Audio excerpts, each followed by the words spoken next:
Je suis tombé au travail, rafalé contre la table, je n'arrivais plus carrément, j'étais épuisé, fatigué, un cumul de plusieurs jours où je dormais plus, j'ai craqué.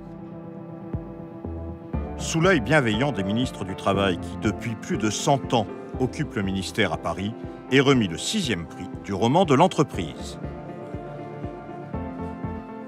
J'étais en train de faire un cours normalement. Et puis, brutalement, tout s'est arrêté. C'est-à-dire que je ne pouvais plus parler. Je ne savais pas où j'étais. Je ne savais pas ce que je devais faire. Et je voyais juste mes élèves qui me regardaient.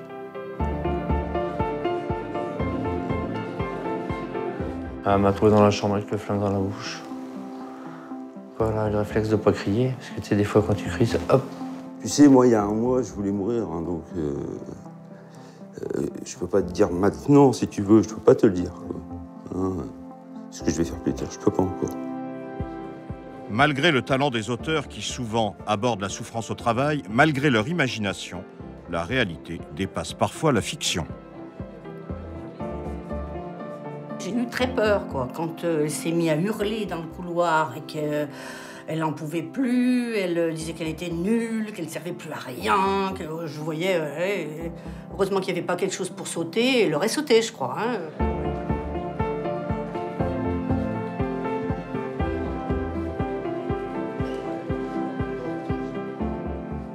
J'ai craqué en sortant du travail, je suis montée dans ma voiture et j'ai serré le volant et je me suis dit, c'est bon, je vais aller me mettre contre un mur. Si on n'arrive pas à tout décharger, comme le patron le fait sur nous, on garde tout pour soi et après ça se fait une grosse boule qu'on garde et après ça sort comme une bombe, on craque. Écoutez, on va commencer cette soirée de remise de prix. Je pense que tout le monde est arrivé, on attend encore quelques petites personnes.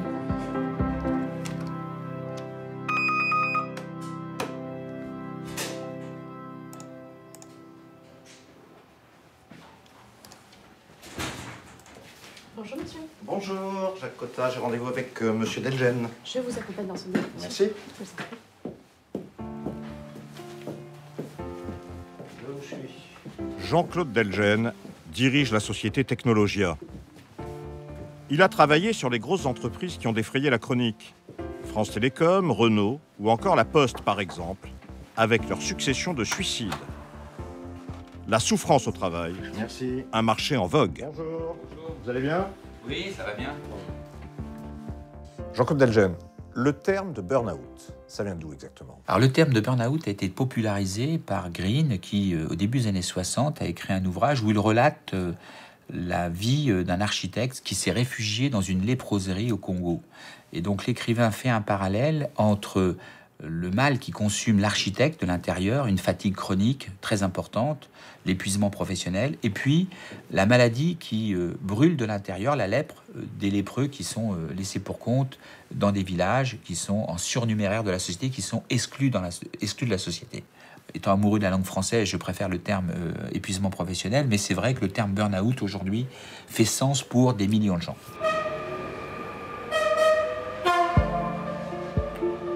Comme toutes les grandes entreprises publiques au service des citoyens, la SNCF a suscité des vocations.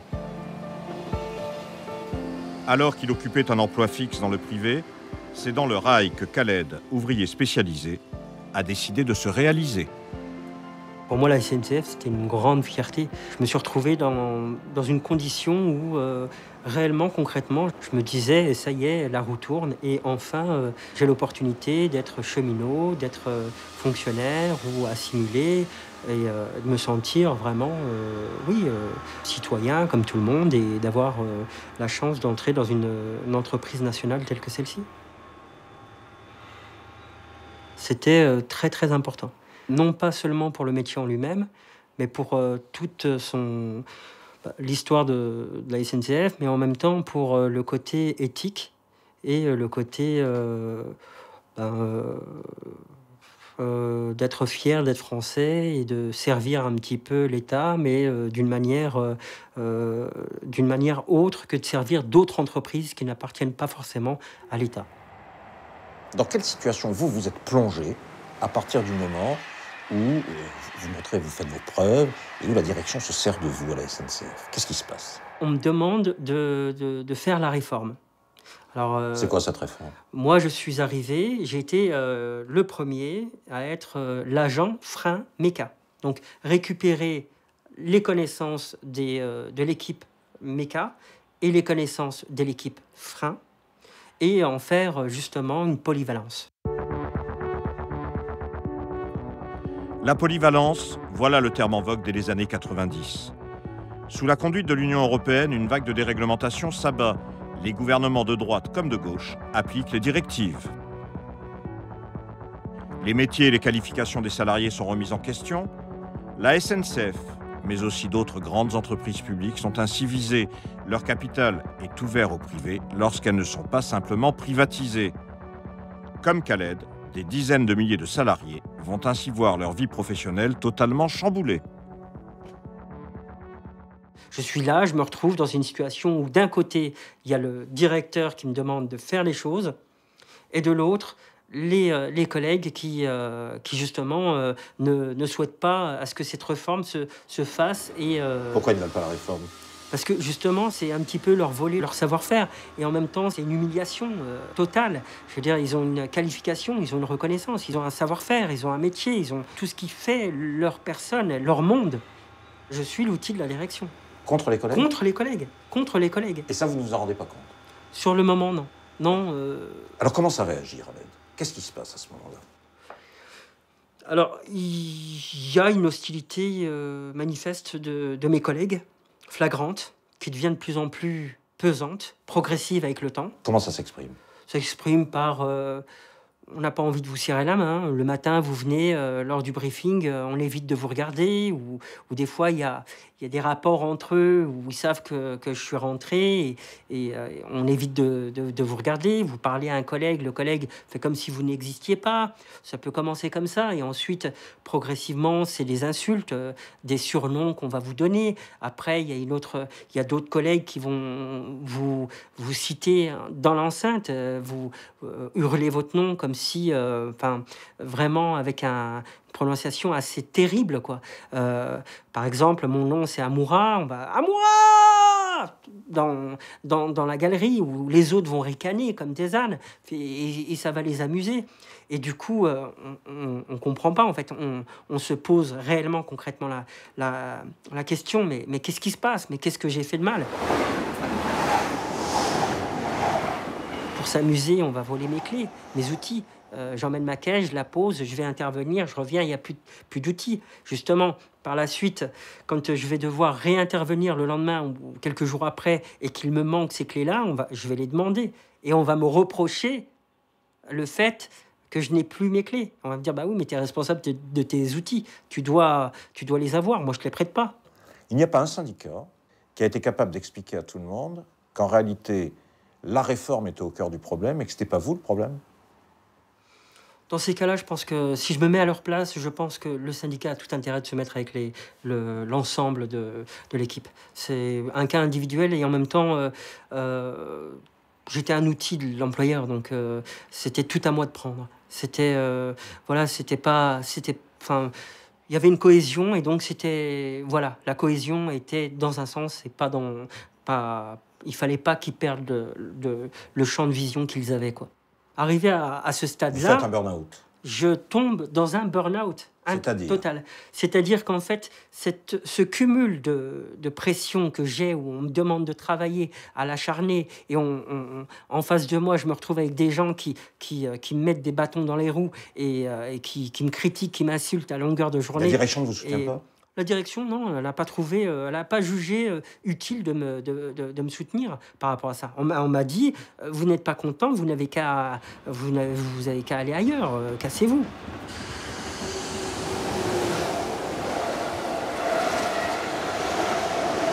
Quand je suis allé voir le directeur, donc celui qui s'occupe de l'établissement des Ardoines, à peine arrivé à côté du local, quand le sas s'est levé, je vois mon casier défoncé.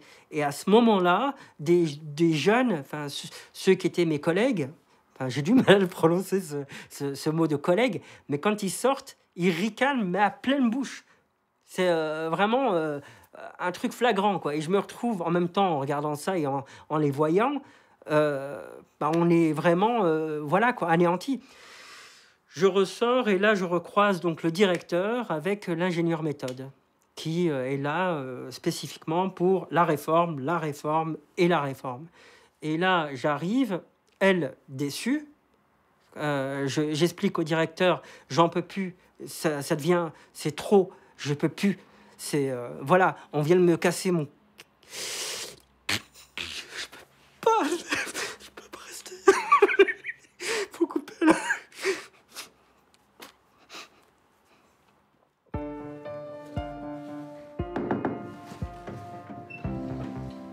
Monsieur Dejour, bonjour. Christophe Dejour, psychanalyste, est un des spécialistes incontestés des questions liées à la souffrance au travail. Ce qui a changé, si vous voulez, et pourquoi les gens tombent davantage malades que par le passé, c'est à cause de cette solitude. Parce qu'aujourd'hui, vous êtes harcelé, personne ne bouge. C'est en partant de la souffrance des gens que petit à petit on remonte à ce chaînon intermédiaire fondamental qui est la coopération. La coopération, c'est le vivre ensemble et c'est les bases fondamentales de la santé mentale. Je ne suis pas seul. Ma santé ne dépend pas que de moi. Elle dépend de la relation avec les autres. Le néolibéralisme déteste la coopération. Il ne veut pas de collectif. Il ne veut que des individus et il ne lutte à mort entre individus. Ce que dit un patron néolibéral socialiste aujourd'hui dans une entreprise dans laquelle je suis intervenu, c'est il arrive et il dit la coopération, je ne veux pas avoir de coopération. La coopération, c'est le masque derrière lequel se cache le refus d'assumer des responsabilités. Je ne veux que des individus responsables. Pas de coopération. Le mot de coopération doit disparaître de l'entreprise. Donc là, on est dans une opposition frontale. Mais moi, c'est pas le néolibéral. Non, c'est la question de la coopération. Là, par contre, parce que c'est le travail, si vous voulez. J'avais un truc qui commençait à s'enfler, je respirais mal la nuit, même la journée quand j'allais au travail, je sentais qu'il y avait, tout n'allait pas, le corps en lui-même, des palpitations, les nerfs, je me retrouvais dans une situation de stress quotidienne, colérique, irritable, voilà, c'était vraiment terrible, vraiment un enfer. Au quotidien. À force, on les a là, quoi. On peut plus. C'est-à-dire qu'on a peur, on a constamment peur de ce qui va arriver, de on prévoit aussi ce qui pourrait encore nous se retomber. Donc, notre cerveau est constamment en travail la nuit, comme le jour, comme tout le temps. Et voilà, là, ça a été un burn-out total. Et pour me calmer, au bout de quelques jours après le repos, je suis allé voir donc l'hôpital pour leur dire bon il y a un truc anormal là qui est en train de se développer en moi. Je veux savoir ce que c'est. Et voilà donc. Voilà, donc il y a eu une tumeur. Donc il y a eu une tumeur qui s'est développée. On m'a arrêté en urgence. On m'a dit stop, vous arrêtez tout. Maintenant, vous allez être opéré dans quelques jours. Et j'étais encore dans cette dynamique de travail, de trucs. J'étais encore dans le stress. Mais il fallait encore, je savais pas. Bon, on m'avait encore libéré. Mais la tumeur, ça a été... je sais pas si je dois le dire comme ça, mais ça a été mon rayon de soleil. Ça a été ma joie intense. Ça a été un soulagement. J'ai eu une tumeur, certes, mais ça m'a... Après avoir été l'outil de la réforme, comme il le dit lui-même, après avoir sombré dans un burn-out, Khaled est aujourd'hui placardisé, sans affectation et sans poste.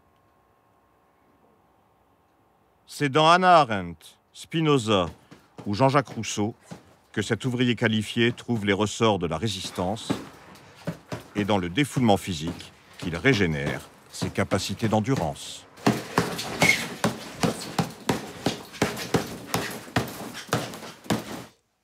Dans toute une série de professions, notamment du secteur public, on a constaté qu'une des causes du malaise, c'est du moins la façon dont c'est exprimé, c'est la distorsion qui peut exister entre les raisons pour lesquelles on s'engage dans une profession et puis ce qu'on est amené à faire sur le terrain sous pression de la hiérarchie, qui est radicalement différent. Il y a un moment donné où les gens craquent. Le service public, non seulement il était un moyen de redistribuer, si vous voulez, de façon tendanciellement plus égalitaire, si vous voulez, des services équivalents pour le vieux comme le jeune, le riche et le pauvre, les hommes, les femmes, quel que soit votre statut, que vous soyez immigré français, bon, tout le monde avait droit à l'électricité, avait droit au transport, avait droit à l'école, enfin bon, l'école française, etc. Bon, aujourd'hui, tout ça est remis en cause d'une manière radicale par les nouvelles politiques publiques.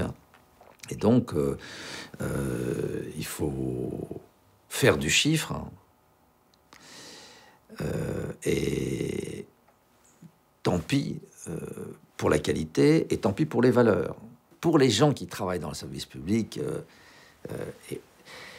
c'est une rupture radicale, parce que beaucoup de gens sont entrés dans le service public en acceptant finalement d'avoir des salaires en général assez modérés par rapport à ce qu'on pouvait attendre dans l'entreprise privée à qualification comparable, mais en échange de quoi il y avait sinon le prestige, au moins une reconnaissance sociale forte pour le fait qu'on s'engageait quand même.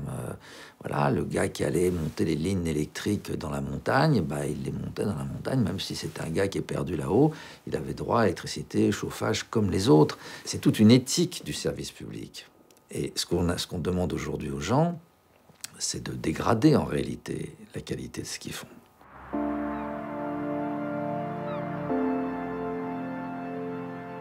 S'il est un secteur où le temps passé au travail et le dévouement accordé au public sont sans limite, c'est bien celui de la fonction publique hospitalière. Entraide, solidarité, secours y sont notamment des valeurs partagées, battues en brèche par les nouvelles politiques publiques, politiques du chiffre et du rendement. Là, plus qu'ailleurs, la dégradation du service rendu a des conséquences dévastatrices sur les salariés. Témoins Hervé et Christine Clément qui se sont rencontrés à l'hôpital. Voilà, c'est ici que j'ai travaillé durant de nombreuses années au service maternité, dont le bâtiment se situe en contrebas. Et vous, Hervé? Moi, j'ai travaillé 30 ans ici, au service informatique, dans les sous-sols des bâtiments qui sont juste à côté de nous. Vous avez été heureux tous les deux ici à l'hôpital de Saint-Nazaire? J'ai été heureuse, oui, durant toute mon activité. Moi, j'étais très heureux parce que c'était une création de service informatique, donc c'est toujours très intéressant. Et puis est venu ce déménagement. Le centre hospitalier a déménagé vers un nouveau site. J'ai fait un premier burn-out. J'ai repris. Et après ma reprise, quand j'ai vu le désarroi et la souffrance des agents hospitaliers, j'ai décidé d'écrire à Madame la Ministre. Dans sa lettre, Hervé Clément retrace le malaise général des hôpitaux publics après le mode de gestion qui leur est imposé par l'Union européenne, mis en œuvre par nos gouvernements successifs, calqué sur celui des cliniques privées. On constate que dans le discours de nos interlocuteurs, donc cliniques, que les objectifs ne sont pas les mêmes. On voit bien que le retour sur investissement doit être très rapide, alors que nous, le retour sur investissement, il doit y en avoir un, bien sûr. Mais ce n'est pas l'objectif. L'objectif, c'est quand même de mettre en place un outil qui serve et qui apporte une aide pour la prise en charge des patients. Mon premier burn-out, il est arrivé le 11 octobre 2012. Je m'en souviens comme si c'était hier. Je suis arrivé ce matin-là à mon bureau, qui était dans l'ancien hôpital. Le déménagement vers le nouvel hôpital était terminé. Je me suis assis à mon bureau, j'ai ouvert mon portable et je suis resté figé pendant 2 heures, 2 heures et demie. Et dans ma tête, plein de choses passaient sur ce que je faisais là, quels étaient les buts que j'avais dans ma vie. Et j'ai fini par envoyer un mail dont l'objet était « J'ai craqué ». J'ai écrit à mon directeur, ma directrice fonctionnelle et mon équipe, et je suis parti. Et vous, Christine, votre burn-out, si vous le situez, quelle en est la cause réelle, à votre avis? C'était le 20 décembre 2011. Donc, j'avais une journée folle. J'étais toute seule au bureau alors qu'on devait être 3 normalement, secrétaires. Ce jour-là, j'ai craqué parce que c'était un trop-plein. Donc, moi, il est plus dû à une non-reconnaissance de ma fonction et du travail effectué. Du harcèlement moral aussi. Et donc ça a duré plusieurs années et jusqu'au moment où j'ai craqué en sortant du travail. Je suis montée dans ma voiture et j'ai serré le volant et je me suis dit c'est bon, je vais aller me mettre contre un mur. Et alors Jade, quand on a ses parents qui font des burn-out, comment on vit ça quand on est l'enfant qui se trouve entre les deux, au milieu? Vous l'avez vu, vous en êtes rendu compte? Très difficile parce que, comme ils disent, ils ont pas... Ma maman, elle était toujours gentille, mon papa aussi, mais là, avec le burn-out, ils étaient toujours méchants, sur les nerfs. Du coup, je me faisais disputer pour rien et c'était assez difficile. C'était pénible. J'avais plus envie de rester à l'école que revenir à la maison. Vous leur avez dit ça? Jamais.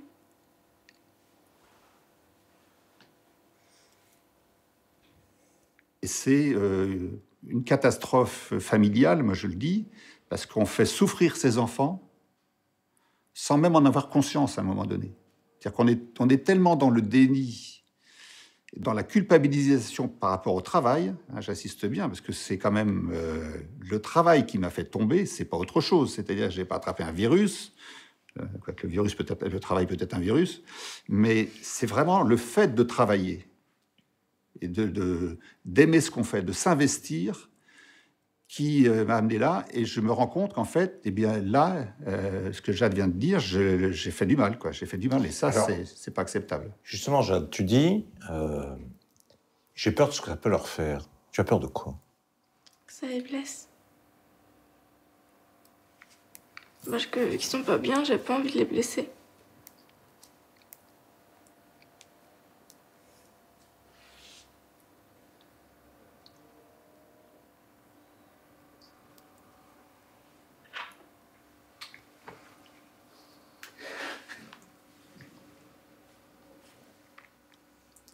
Pourtant, tu sais ce que tu dis visiblement, ils le comprennent, et même, regarde, ils en parlent. Oui, mais même je sais que ça va les blesser quand même. Parce que la vérité, c'est jamais toujours facile à accepter. Et là, ça va mieux? Aujourd'hui? Ça va mieux qu'au début. Mais c'est pas encore ça, ils sont pas comme avant. Je sais qu'ils seront jamais comme avant.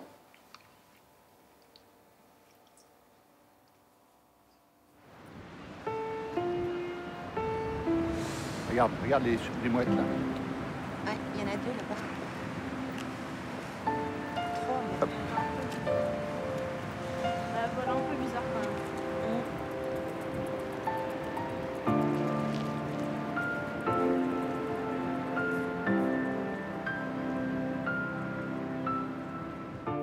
même. Comme les gens sont entrés dans le service public, non seulement pour des valeurs de justice, d'équité entre les différentes personnes, mais également avec souvent de très fortes motivations sur la qualité d'un travail à accomplir, d'un service à rendre. Aujourd'hui, quand vous essayez de travailler bien, y compris à l'hôpital, aujourd'hui, je peux vous donner des tas d'exemples de gens, de médecins, quand ils essaient de travailler bien, ou d'infirmiers, on leur dit, mais c'est de la surqualité. Vous faites de la surqualité.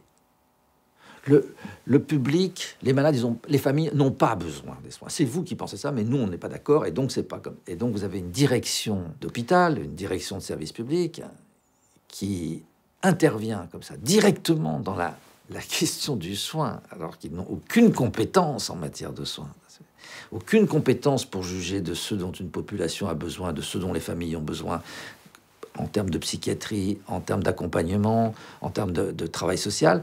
Et donc, on casse vraiment les pratiques professionnelles.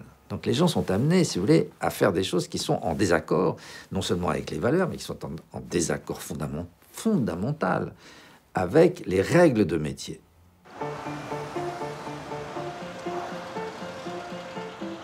Pression managériale, lutte de pouvoir, rivalités exacerbées, solidarité défaite, voilà autant d'ingrédients qui poussent au burn-out et qui n'épargnent aucun milieu ni aucune fonction. Elisabeth Dess, médecin, s'est longtemps partagée entre l'hôpital et son cabinet. Elisabeth, combien de temps est-ce que vous avez travaillé ici, à l'hôpital Purpan de Toulouse? J'ai travaillé de 1985 à 2000 au service des admissions médicales, devenu service des urgences adultes. Pendant ces 15-16 ans, est-ce que vous avez été heureuse au travail et pourquoi? Extrêmement heureuse, parce que j'avais une activité extrêmement variée.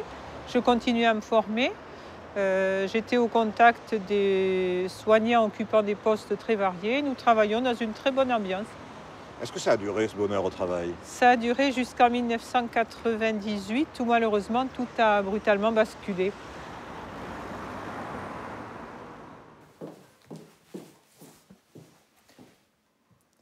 Elisabeth, en 1998, tout bascule. Qu'est-ce qui se passe exactement? En 1998, par 2 fois, de manière tout à fait exceptionnelle, je fais un malaise en arrivant à l'hôpital. Je suis donc obligée de me reposer quelques jours. Je retourne travailler et malencontreusement, je rechute. Et lorsque je préviens une collègue quelques jours plus tard que je ne peux pas encore reprendre mon travail, je suis confrontée à quelques minutes de cruauté mentale en direct et extrêmement surprise, des attaques personnelles, des attaques sur ma vie privée et des menaces de suppression de mes vacations si je continue à être malade. Mon sang n'a fait qu'un tour quand vraiment on a remis en question mes compétences, parce que là c'était grave. Est-ce que vous êtes tombée malade? Je ne suis pas tombée malade. J'ai continué à travailler. J'ai averti que j'avais pris une avocate en ville. J'ai eu droit à 2 psychiatres en plein travail alors que j'étais au téléphone pour m'interroger, pour me persuader une fois plus que j'étais déprimée. J'ai résisté en disant que je n'étais pas déprimée, que je travaillais jusqu'à 22 heures. Et j'ai expliqué que j'étais très choquée par le comportement à mon égard de mes collègues. Voilà le bureau où je reçois mes patients et mes patientes. Je me souviens qu'un collègue m'a dit que j'avais fait un burn-out. C'est la première fois que j'entendais ce terme. Je n'étais absolument pas au fait de cette pathologie des soignants, de cette fragilité des soignants. Et cela m'a rappelé les termes qu'avait employés la surveillante à mon domicile, qui était aussi mon cabinet.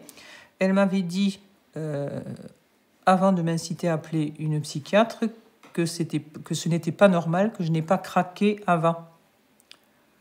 Qu'est-ce qu'elle voulait dire, à votre avis?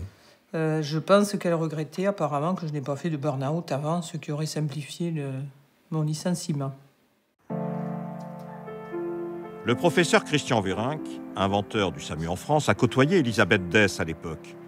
Sur les responsabilités de la hiérarchie, il tire des conclusions impitoyables qui dépassent de loin le seul monde médical. Le docteur Elisabeth Dess, qui a été urgentiste. Est-ce que vous connaissez le cas? Oui, bien sûr. Tout le monde en a entendu parler, forcément, parce que c'est un cas de figure qui nous a appris. Voilà.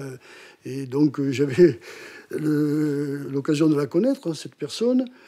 Moi, j'ai croisé tout au long de ma carrière, effectivement, alors même qu'on avait l'ambition de progresser, des gens qui ne l'admettaient pas, qui n'aimaient pas qu'on leur fasse d'ombre, toute une série de situations au cours desquelles c'est un problème de dominant-dominé. Je n'ai pas la prétention d'être dominant, je suis plutôt malléable et compliant, mais si vous voulez, incontestablement, il y a des situations où il y a quand même ce combat dominant-dominé propre à l'espèce animale ou humaine. C'est pareil, c'est un petit peu la même information. On a des gens, à titre de personnalité, qui vraiment s'adaptent, et certains ont, et quelquefois même des chefs ou des pseudo-chefs qui ne sont pas d'ailleurs les meilleurs, les plus compétents, mais qui s'imposent sur ce plan psychologique où ils ont plus de succès que sur le plan de leur profession. Et bonsoir. Salut. Comment va? Ça va? Ah, ça va, on le fait aller. Bien qu'ayant subi discrimination et harcèlement la conduisant au burn-out, Elisabeth Dess continue de porter une attention particulière au monde hospitalier, auquel elle reste très attachée, et au service public, auquel elle a tant donné. On se retrouve à l'Utopia. La souffrance des autres permet de relativiser la sienne, a-t-elle coutume de dire.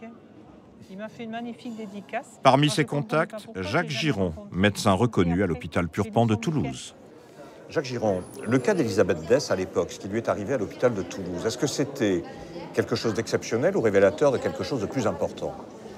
Je pense que le cas d'Elisabeth Dess est quelque chose d'exceptionnel dans le sens où Elisabeth est une femme exceptionnelle pour avoir résisté et fait savoir qu'elle avait été harcelée. Parce que je pense qu'il y avait déjà, à cette époque-là, des gens qui étaient harcelés. Dans le cas précis d'Elisabeth, y compris, il y a des rivalités médicales, une place peut-être à donner à d'autres, que sais-je. Mais elle a osé le dire. Et c'est ça qui a changé la donne, parce qu'elle a osé résister. D'ailleurs, en face, ils ne s'y attendaient pas. En face, il s'agit de la direction du centre hospitalier de Toulouse, situé sur les bords de la Garonne, au cœur de l'Hôtel Dieu.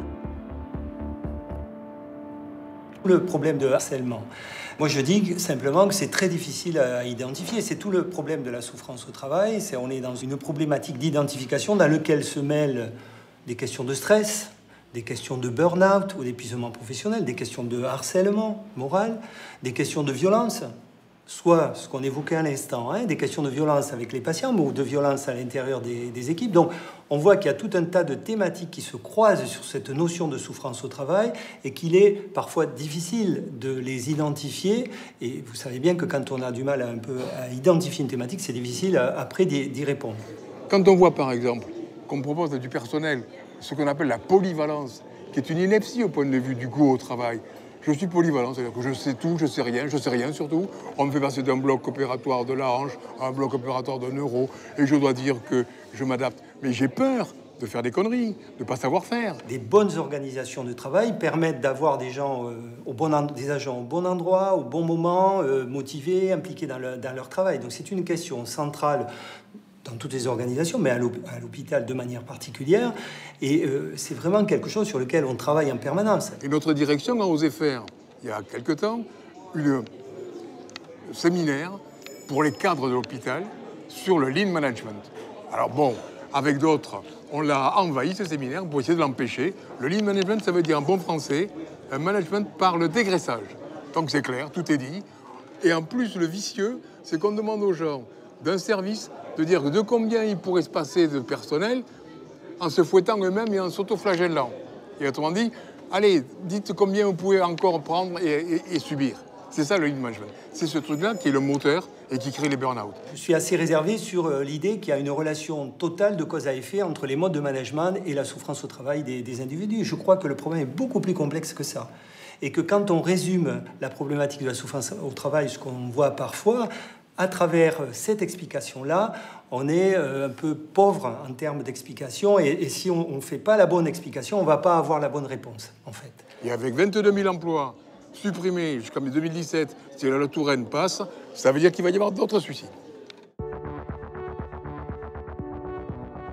En ce début d'année 2015, l'heure de la grande réforme de la santé annoncée par la ministre Marisol Touraine a sonné.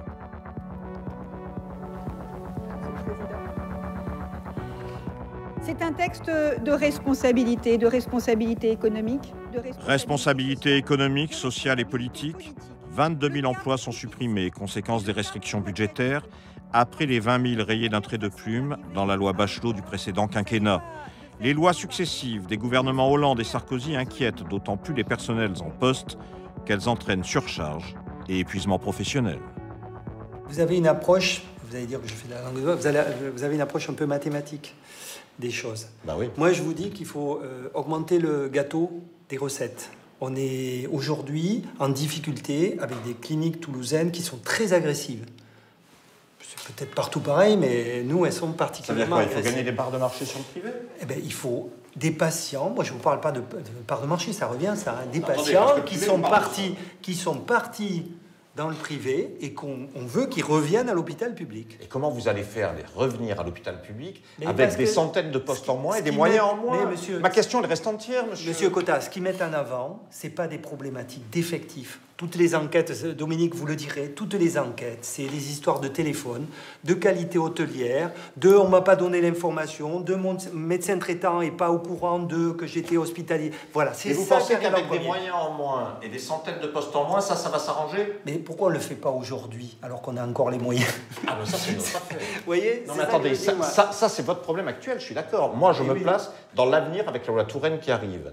Vous pensez franchement que ça va pouvoir s'arranger avec des centaines de postes en moins et quelques centaines de milliers d'euros en moins?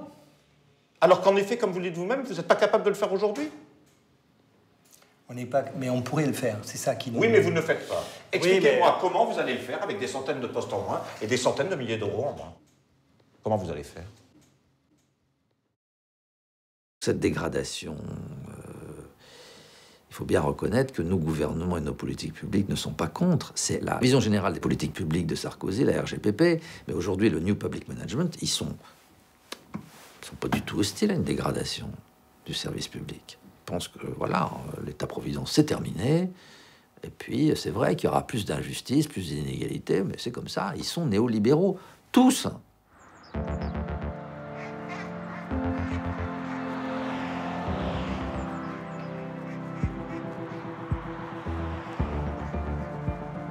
Depuis qu'elle a été évincée de l'hôpital public, Elisabeth Dess est parvenue à reprendre pied dans le monde médical au travers d'un cabinet privé. Il est loin et pourtant toujours présent, le temps où, victime d'un burn-out, elle avait envisagé le pire. Vous voyez, je n'étais quasiment jamais venue au bord de ce canal pendant mes 20 ans d'exercice dans l'immeuble qui lui faisait face. Mais un jour, au terme de 10 années d'efforts, à cause d'affres financiers, d'un harcèlement téléphonique ininterrompu, j'ai eu pour la première fois de ma vie des idées suicidaires. Et pour la première fois de ma vie, j'ai pensé à me mettre à l'eau, mais je n'y suis pas parvenue. Je ne savais même pas quel pied mettre devant l'autre pour rentrer dans l'eau. Et j'ai été sauvée par quelques policiers qui faisaient leur jogging au bord du canal.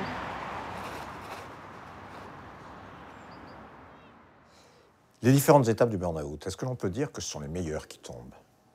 Ce qu'on peut dire surtout, c'est que les gens qui sont victimes d'épuisement professionnel ne sont pas des planqués. Ce sont des gens qui ont un idéal de réalisation. Ce sont des gens qui veulent bien faire. Ce sont des gens qui sont très impliqués dans leur travail. Parce que la personne qui est dans une relative, je dirais, distance par rapport au travail, elle se protège effectivement de tout burn-out, mais quelque part, elle n'a pas non plus aussi les plaisirs. Travailler, se réaliser, c'est aussi jouissif au niveau du travail. Alors, effectivement, la question, elle est de bien comprendre que ceux qui tombent sont souvent des gens qui sont allés trop loin, ont trop puisé dans leurs réserves, ont trop donné. Hein. Donc, ce sont des gens qui sont très investis. Harcèlement, épuisement professionnel, manque de considération, destruction des métiers, dégradation du service public, de l'éducation nationale notamment. À la souffrance morale et physique vient parfois s'ajouter la souffrance éthique, lorsque les salariés sont amenés à agir au service du système, en contradiction avec les fondements du métier qu'ils ont choisi. Brigitte, vous avez eu ce que l'on appelle un burn-out. Oui. Ça vous est arrivé quand et comment? Il y a environ 2 ans.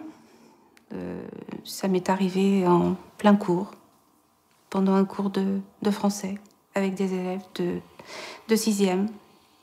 J'étais en train de faire un cours normalement, et puis brutalement, tout s'est arrêté. C'est-à-dire que je ne pouvais plus parler, je ne savais pas où j'étais, je ne savais pas ce que je devais faire, et je voyais juste mes élèves qui me regardaient. J'ai pris mes affaires et je suis partie. Je suis allée voir mon médecin, je n'ai plus jamais remis les pieds dans l'école. Voilà. Vous ne pouviez plus? Non, même encore maintenant, c'est très délicat, douloureux. Parce que j'ai pas... Comment dire? J'ai l'impression que j'ai pas terminé ce que je devais faire. Et puis j'ai été triste d'avoir abandonné mes élèves. Donc je me suis sentie coupable. Toujours maintenant? Oui. Oui. Et quand je rencontre dans la rue, ça me...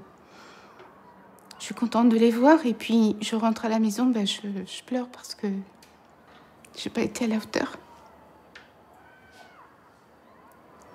Est-ce que vous comprenez aujourd'hui pourquoi ça vous est arrivé? Oui, je me suis, pour ainsi dire, donné une mission qui était d'être peut-être la personne qui pouvait aider les élèves, tous les élèves, quels qu'ils soient, à se plaire à l'école, à se plaire dans mon cours et à avancer. Ça a été quoi vos symptômes du burn-out, madame? J'ai l'impression que j'étais plus moi-même et plein de choses que je ne savais plus faire. J'étais perdue, tout le temps perdue. J'avais besoin de mon mari pour m'aider, pour faire les courses. On va arriver au banc, là. Et les symptômes, c'était aussi de ne plus avoir confiance en moi et de mettre des post-it partout pour ne rien oublier. Enfin, il y a beaucoup de choses qui ont changé.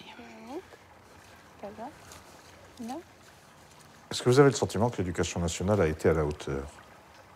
Quand mon poste a été supprimé, peut-être que j'aurais aimé qu'on me le dise autrement que par un courrier. De voir écrit que mon poste était supprimé, c'était me dire que plus jamais je pourrais retravailler. J'estime que j'étais quelqu'un de bien, de consciencieux, et j'aurais aimé qu'on prenne ça en compte, quelque part, et qu'on me laisse pas comme ça, voilà, comme un numéro. Les enseignants souffrent beaucoup. Une étude qui a été d'ailleurs récente, lancée par la MGEN, montre qu'un bon tiers souffre au niveau de l'éducation nationale. Ce qu'il faut comprendre dans l'éducation nationale, si vous voulez, c'est que vous avez déjà une perte de statut. Au début du siècle, l'enseignant, rappelez-vous la gloire de mon père, l'enseignant, c'est véritablement le tribun dans le village, c'est celui qui s'oppose au curé, c'est celui qui porte la laïcité, les hussards noirs. Il y a une grande histoire de l'enseignement en France. Bon. Effectivement, aujourd'hui, cette image est en train de se banaliser et le manque de revalorisation des salaires fait que aussi les enseignants vivent mal cette image négative que porte la société sur eux. Et ce manque de reconnaissance, cette mise en cause perpétuelle, l'intrusion parfois un peu maladroite des parents dans le processus d'éducation fait que on a une situation difficile dans l'enseignement où il y a beaucoup de drames, beaucoup de burn-out. C'est une profession très touchée. La moyenne, nous l'avions située à 12,9. On peut considérer que pour les enseignants, au niveau du burn-out, enfin de l'épuisement professionnel, on est à 4-5 points de plus que la moyenne nationale. Donc on voit bien que c'est une profession qui paye un lourd tribut parce que quand vous êtes enseignant, vous êtes souvent seul. Et quand vous êtes confronté à des difficultés et qu'en plus vous avez une image négative dans la société, c'est difficile à vivre.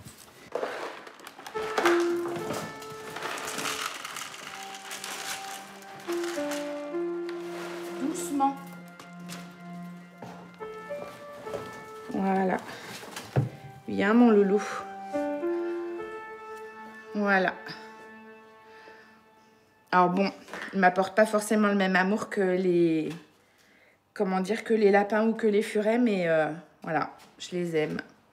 Je suis utile pour eux. Sans moi, sans nous, ils meurent de faim, quoi, parce que voilà, ils sont tous nés en captivité, donc ils ne savent pas... Enfin, ils savent chasser, mais à l'intérieur de la boîte, quoi. C'est important, vous dites je suis utile pour eux, ouais, c'est important, ça. Ouais, se sentir utile, c'est vrai que quand on est descendu très bas et qu'on s'est dit, en fait, je sers à rien, je suis plus bonne à rien, eh bien, se rendre compte qu'il y a quand même des petits êtres, mes lapins, les furets, les pitons qui ont besoin de nous pour vivre. T'es beau. Votre burn-out, c'est venu comment? La façon dont il fallait enseigner correspondait plus du tout à ce pourquoi j'étais rentrée dans l'éducation nationale. C'est-à-dire? Eh bien, en fait, au départ, c'était pour leur apprendre à fabriquer, pour bricoler. Enfin, il y en a beaucoup qui disent bricoler, mais c'est pas vraiment du bricolage. Mais les enfants travaillaient avec leurs mains, c'était très manuel. Pour moi, c'était très intéressant. Et les enfants rentraient dans la classe avec le sourire, étaient contents de ce qu'ils y faisaient. Et ressortait avec le sourire. Et pour moi, c'était quelque chose de très important et de valorisant. Et ça a changé? Et ça a changé. Dans quel sens? Eh bien, en fait, les programmes ont changé. C'est devenu très théorique.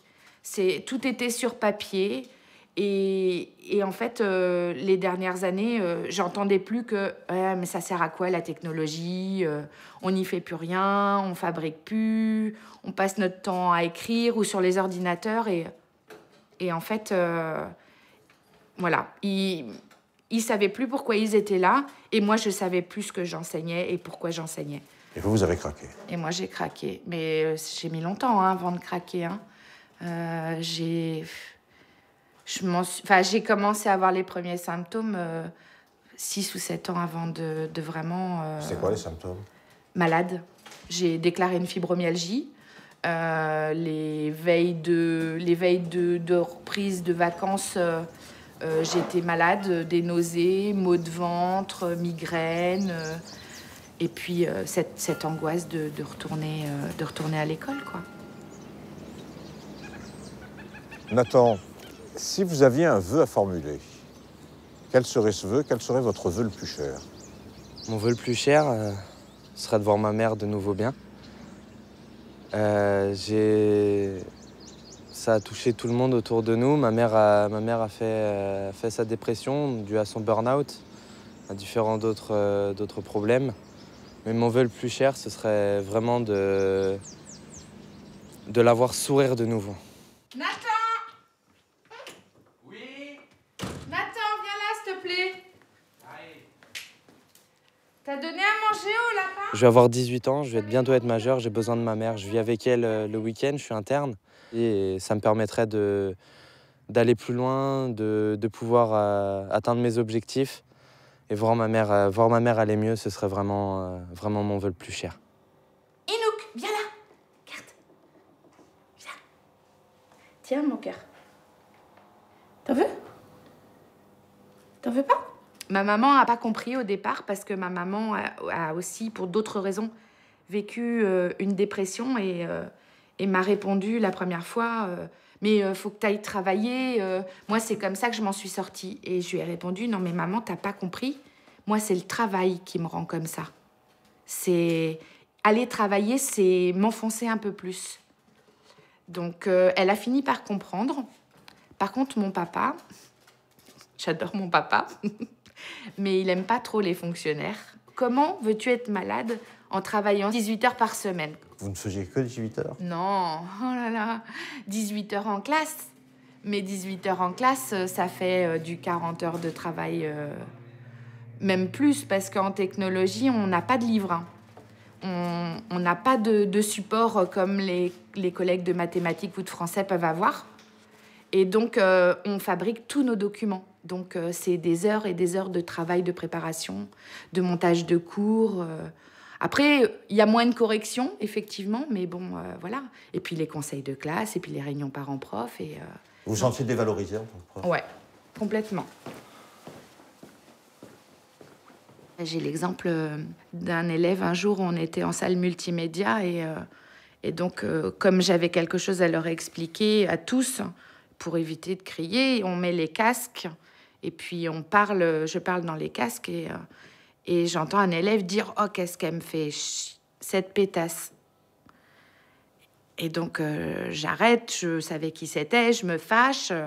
Voilà, je mets un mot dans son carnet et à la réunion parents-prof qui avait lieu pas longtemps après, je demande à voir la maman et donc je lui explique.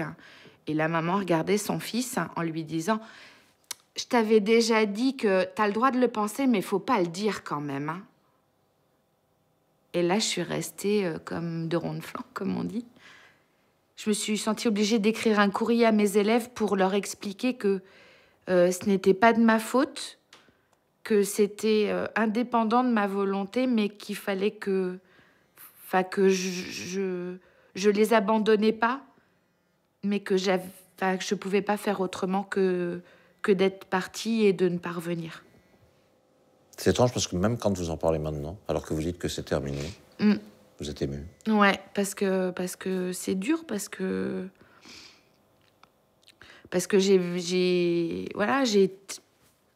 j'ai eu du mal à l'admettre. J'arrive à faire je fais le deuil. Je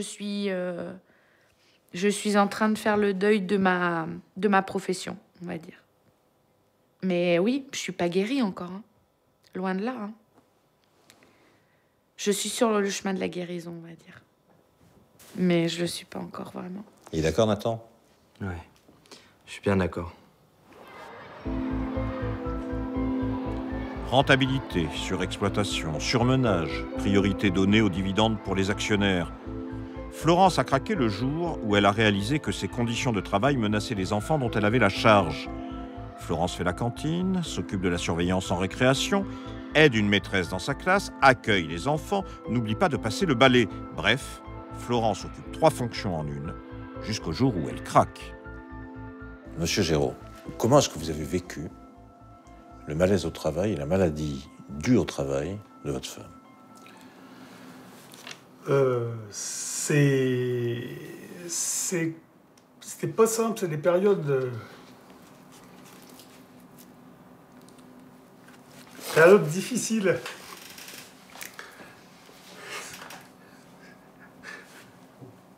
C'est la première fois que j'en parle, mais c'est vrai que ça a été, ça n'a pas été simple. On se demande vraiment ce qu'elle allait devenir, quoi. Et puis, bon, c'est vrai que quand vous rentrez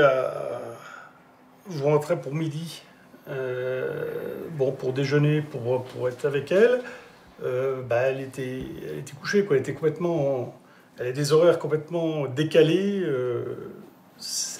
On a vécu ça pendant 1 an et demi, 2 ans. Hein, ça a été assez pénible. À un tel point d'ailleurs, on en a déjà parlé, on a eu une discussion quand même assez sérieuse je me suis posé la question de la quitter, quoi. Est-ce que, moralement, vous avez eu, à un moment donné, envie d'en finir? La seule fois où j'aurais pu passer à l'acte, c'était lors d'une visite à la médecine du travail, 1 an après, pour continuer le dossier.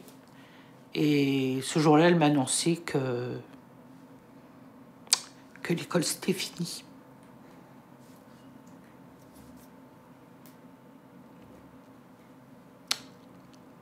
Que j'allais être mise en invalidité.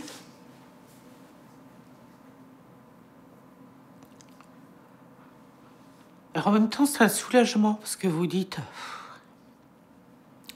la page, elle va se tourner. Et je me vois sortir de chez elle, traverser la route. Puis vous dites, tu pourrais traverser, ça pourrait se finir.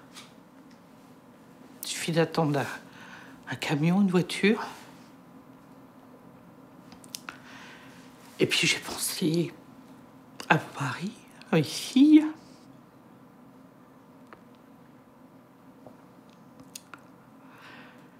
Et je me suis dit, ils ont eu ton travail,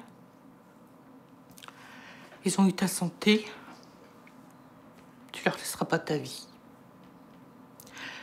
Et j'ai décidé d'attendre le feu rouge.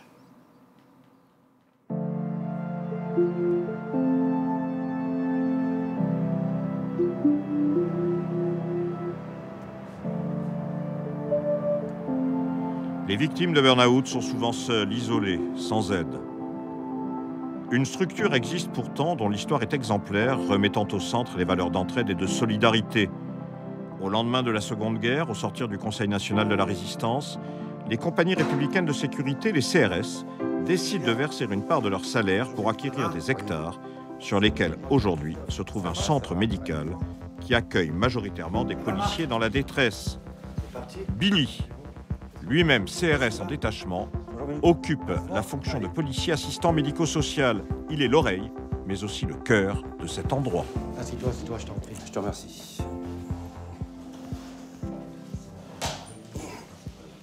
Déjà, quand tu as fait cette démarche au départ d'aller voir un psychiatre, c'était suite à quel genre de problème? Je suis rentré dans la police à 20 ans. Oui.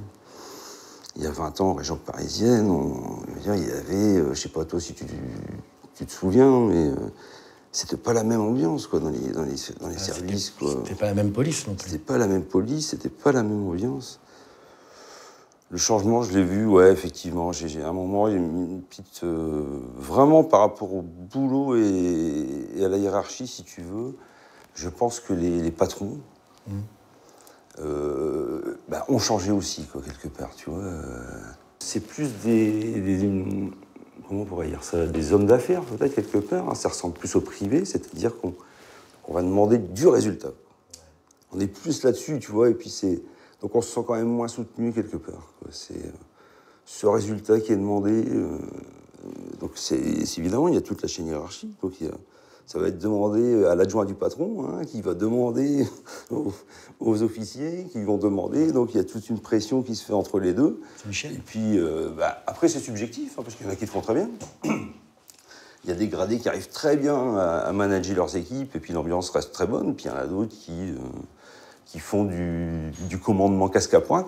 Hein. Et puis là, voilà, ça barre en sucette. Hein. Là, tu comptes faire quoi? Tu comptes rester au même endroit ou tu comptes redemander une mutation? Là, maintenant, je sais pas ce que je vais faire, quoi. Je peux pas te dire, j'ai pas de... Bah, prends ton temps. Tu sais, moi, il y a un mois, je voulais mourir, hein, donc... je peux pas te dire maintenant, si tu veux, je peux pas te le dire. Hein. Ce que je vais faire plus tard, je peux pas encore. Je sais que tu devrais aussi te féliciter de la démarche que tu as faite déjà d'être ici, à l'heure d'aujourd'hui. Juste sur la démarche, juste le fait d'être venu, déjà c'est un grand pas. Et le fait de te dire que t'es pas tout seul, on n'est pas ici pour vous vendre du rêve, on est ici pour vous accompagner, pour vous montrer que vous êtes quelqu'un en fait. Et que t'as, comme tout le monde, le droit de vivre et de... Ça, c'est vachement important. Mais déjà, si tu arrives à te féliciter de la démarche que tu as fait, déjà, tu verras que au niveau de la progression, mais tu as fait un pas qui est énorme, en fait. C'est énorme. Tu vois, tu me dis qu'il y a un mois, tu avais des idées noires, ou il y a... Regarde, aujourd'hui, tu es encore là, tu vois. C'est bien.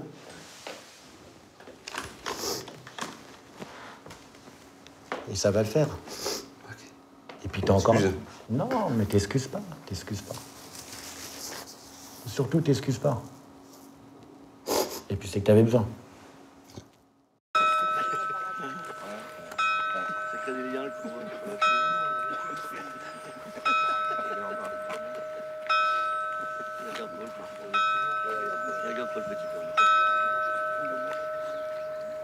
Hervé. Présent. Vanessa.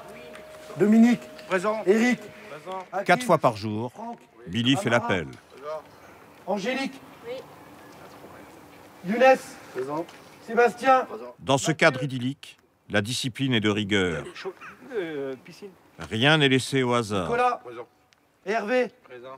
Billy veille sur ses ouailles, les dirige l'un vers le cabinet médical ou l'infirmerie, l'autre vers Aurore, l'assistante sociale, l'autre encore, pour toute question particulière, vers Frédéric, la directrice du centre. Grégory. Thibault. Loïc. Présent. Daniel. Christophe. Sur ce, vaquer. Ça va, Greg? Salut, Bill. Et au bureau, et toi? Ouais. L'ancien CRS, aujourd'hui assistant médico-social, demeure attentif. Chaque jour, le défilé reprend dans son bureau. Alors, tu sais quand les gens ils te tendent la main? Ouais, je sais. Faut la prendre. Mais le problème, c'est que la première fois qu'on me l'a tendu, c'est... J'avais 7 ans, c'était ma grand-mère. Et vous, maintenant? À 42 ans. Ouais, là, il n'y a pas d'âge. Après, par la suite, quand tu vas sortir, là, au niveau de ton travail, au niveau de tout ça, par rapport à des difficultés que tu as rencontrées, c'est des choses... Le harcèlement, ça va recommencer. Je sais comment il fonctionne et c'est dur, parce que je vais au boulot, j'ai la boule au ventre, je suis pas bien, j'ai des angoisses. Ça fait 6 ans que ça dure. Le commandant, le capitaine, mes chefs, les chefs du gérant, ça fait 6 ans que ça dure, c'est tous les jours que Dieu fait. Bah, tous les jours, c'est du harcèlement, c'est... Puis tu vois, depuis 1 an et demi, j'en étais rendu chez moi, à la maison, tout seul, à boire. Je buvais en cachette, je fumais des joints, je mélangeais les médicaments dans les bouteilles d'alcool. Parce qu'en fait, je voulais m'endormir et puis partir. T'as eu un trop-plein. Et puis, au bout d'1 an et demi, quand j'ai vu que ça allait pas, un jour, j'ai pris le pétard. Je l'ai mis dans ma bouche. Puis j'ai pris le téléphone. C'est où ça répondait ou ça répondait pas. Ça a répondu. Et quand j'étais au téléphone, j'avais le flingue à la main, ma femme est arrivée. Donc elle a eu la décence de pas crier. Elle m'a enlevé le flingue des mains, puis elle me dit « Mais tu fais quoi, là ?» Bah, je dis, j'ai envie de mourir. Elle me dit, mais tu penses à nous? Bah, je dis oui. Je dis, je vous ai laissé une lettre. Elle me dit, mais... Elle me dit, j'ai 38 ans, t'as 42 ans, notre fille elle a 9 ans, tu vas pas faire ça, quoi. C'est pas facile, hein. Et t'as pris conscience de ça quand elle t'a dit ça? Et j'ai pris conscience, et puis j'ai pris le téléphone, j'ai appelé le Courbat, et puis à 42 ans, j'ai demandé de l'aide. Arrête de sous-estimer. T'entends? Arrête de sous-estimer. Bah ouais, mais si tu veux, quand t'as tout le temps été tiré vers le fond, c'est pas évident de... Ah, mais t'as tiré vers le fond et t'es déjà remonté. Ouais, je sais, mais... Là, après, c'est que t'entends des choses, des personnes qui aiment bien te rabaisser et tout, donc toi, tu commences à croire ça, mais t'es plus intelligent pour savoir que c'est pas comme ça. J'ai l'impression que je vais pas y arriver, tu vois, j'arrive pas à décrocher, en fait. J'arrive pas à prendre le dessus en ce moment, je suis perdu.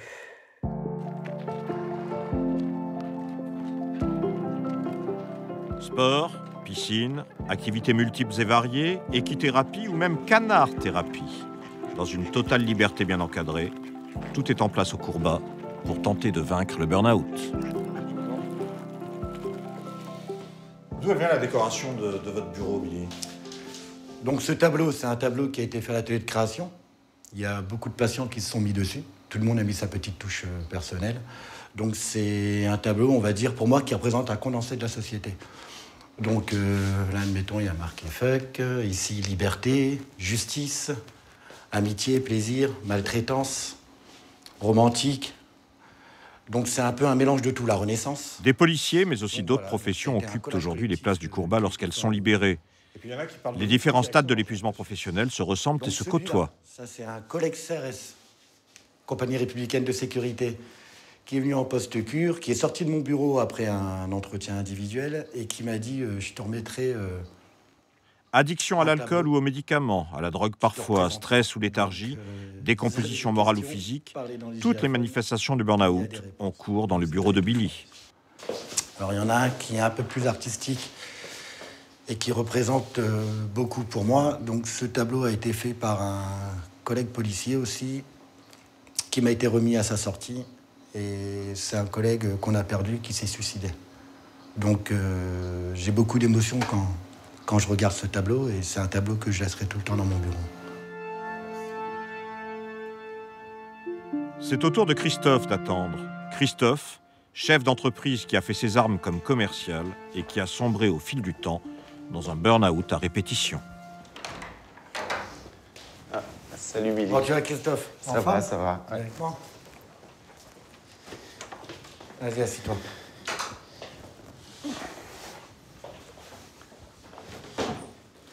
Alors Christophe, ça fait combien de temps que tu es là à peu près? Bah ça fait un mois, voilà. Un mois? Ouais, je suis revenu, ça va pas très bien. La deuxième fois là? Ouais, deuxième fois, bah, je suis venu déjà au mois d'avril, avril-mai. T'étais venu pour... Bah j'étais venu un peu pour tout ce qui concerne le burn-out, hein, au niveau professionnel. Si tu te souviens, j'avais eu beaucoup de pression. J'étais responsable commercial, j'avais eu de la pression par les supérieurs que je devais remettre sur les employés. Bon, ça a été cause de ma rechute. C'était pour la hiérarchie inadmissible qu'un commercial compte ses heures en disant voilà, moi je remettais une pression en disant simplement voilà, aujourd'hui votre salaire vous le faites par votre travail et votre temps de travail. Sans finalement, le jour où je me suis rendu compte qu'en mettant cette pression, bah, on met à l'écart la vie de famille, les loisirs, tout ça. Toi, il fallait que tu puisses expliquer ça à l'employé. Oui, il fallait lui expliquer. Tu rentreras pas à l'heure ce soir. C'est pas possible. Appelle tout ce qu'on te demandait, toi, derrière. T'as pas eu des résultats, mais mercredi, t'as terminé plus tôt. Vendredi, t'as terminé plus tôt. T'avais 20 prospects à faire dans la semaine, t'en as fait 15. T'en fais 20. Il y avait toujours, on va dire qu'on ait réponse à tout. Parce que c'est super simple de dire à un commercial, ton salaire, tu vas le faire sur le terrain, par ton temps de travail. Donc s'il n'a pas un nombre de prospects, s'il n'a pas un temps de travail en rapport avec ses résultats, on peut tout de suite lui tomber dessus. C'est même très simple. Il n'y a pas plus simple. Il n'y a pas plus simple. Beaucoup de contrôle. Donc du contrôle par des réunions hebdomadaires, des réunions le matin pendant 1 heure où on brief, on le fait un peu à l'américaine pour les motiver, et avec des objectifs à la journée. Alors des contrôles qui au départ étaient à la semaine et après on fait du contrôle régulier à la journée, avec des rapports à rendre à la journée. Ouais, c'est une grosse pression quand même. Ah bah oui. Même si le commercial a 2 000 € par mois, le patron va le pousser à faire 2005, même si le commercial est très heureux à 2 000 € par mois. Je te parle de chiffres, tu comprends?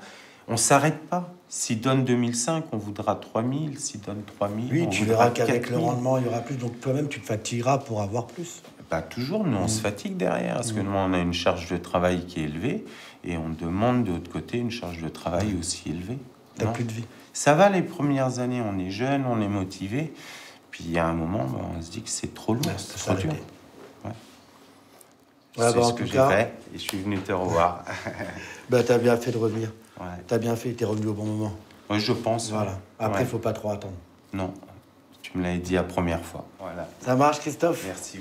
De rien, tu plaisantes. De toute façon, on se revoit. On va être amené à se revoir comme plusieurs fois. d'habitude. Une fois par semaine sonne l'heure de vérité. Alors que de nouveaux font leur entrée au Courbat, d'autres, le cœur serré, font à leur manière leurs adieux avant de rejoindre leur unité et de retourner au front. Je vais laisser Elsie prendre la parole. Bonjour à toutes et à tous.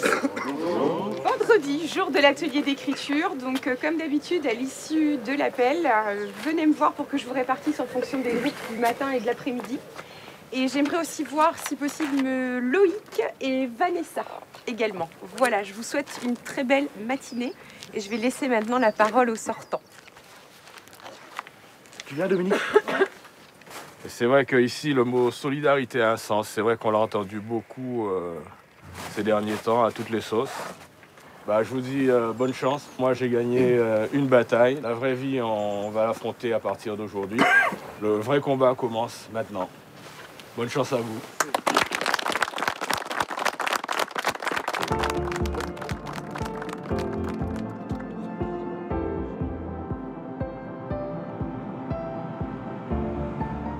Ils sont nombreux, invisibles et pourtant bien réels, à chercher à reprendre pied dans la vraie vie après être tombés au champ d'honneur du travail.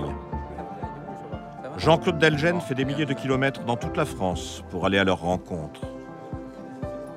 Les témoignages se suivent et se ressemblent. Demeure alors une question. Qui prend en charge ces centaines de milliers d'anonymes victimes de burn-out ?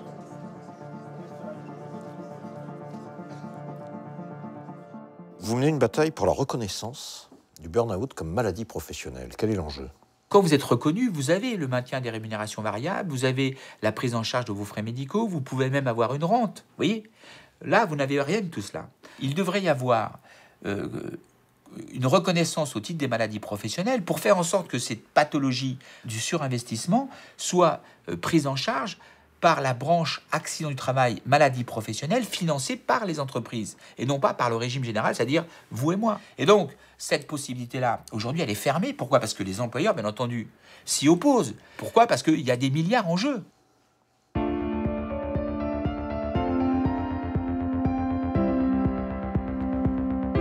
Alors que le travail devrait permettre épanouissement et bonheur, il engendre parfois tourments et détresse. Conditions de travail, perte de sens au nom d'une recherche toujours plus intensive de profit, surexploitation et négation de l'individu, organisation de la souffrance.